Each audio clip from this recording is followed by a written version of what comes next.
Another review for you today. This time it's Chopard's Oud Malaki. It was released in 2012.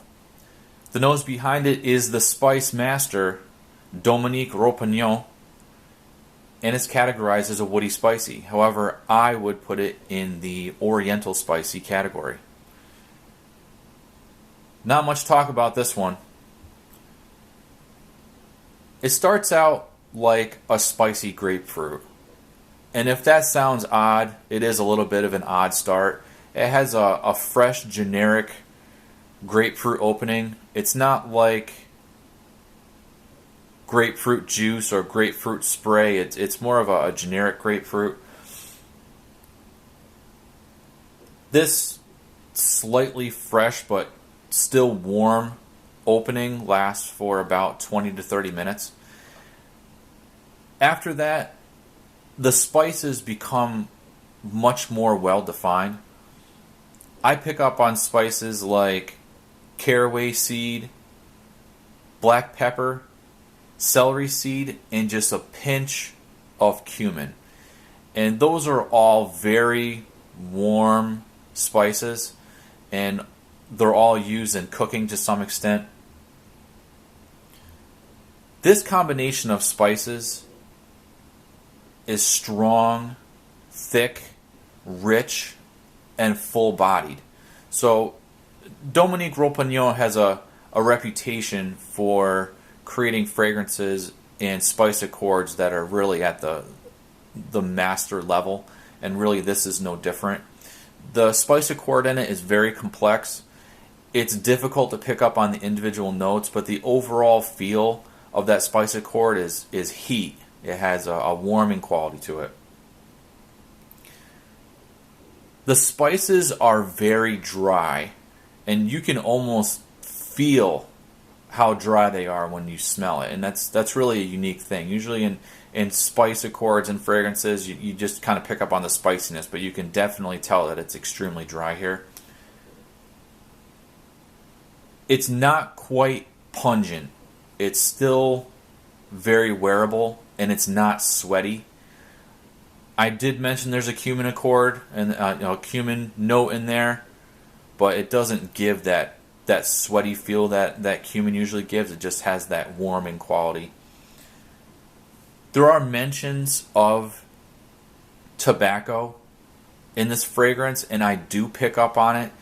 It's a dusty, very old, dried out tobacco leaf, and it's dry, and its dryness mixes in with the spice accord very well.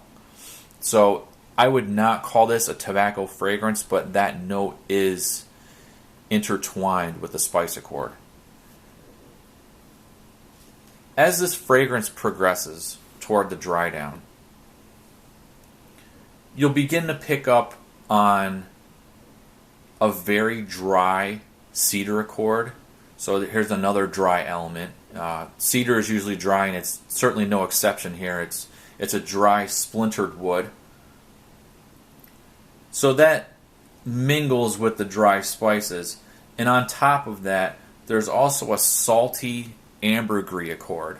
So it adds a thickness and a richness to that spice accord. Initially, that ambergris accord plays a relatively minor role, but toward the base it really comes out. And that pairing with the cedar gives a very unique feel to the fragrance. I have not tried another fragrance that has a perfectly blended mix of a sharp accord like cedar and a thick, dense accord like ambergris combined together so perfectly. So if you enjoy Eastern spice fragrances, this is probably a pretty safe bet for you. The performance on it is really off the charts. It's one of the longest lasting fragrances I've ever tried.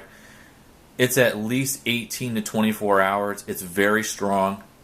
It's a fragrance that you're really only going to need to spray once or twice to really make a big statement. It's very hard to control in terms of the amount of projection that it throws. So even spraying under a shirt, someone's going to smell you very easily.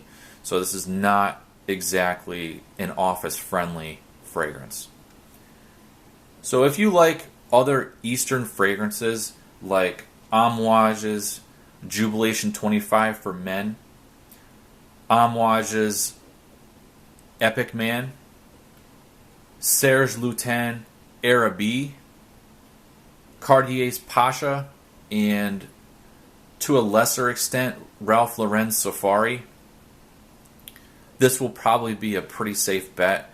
It's difficult to sample, but it's available at least one discounter for a reasonable price.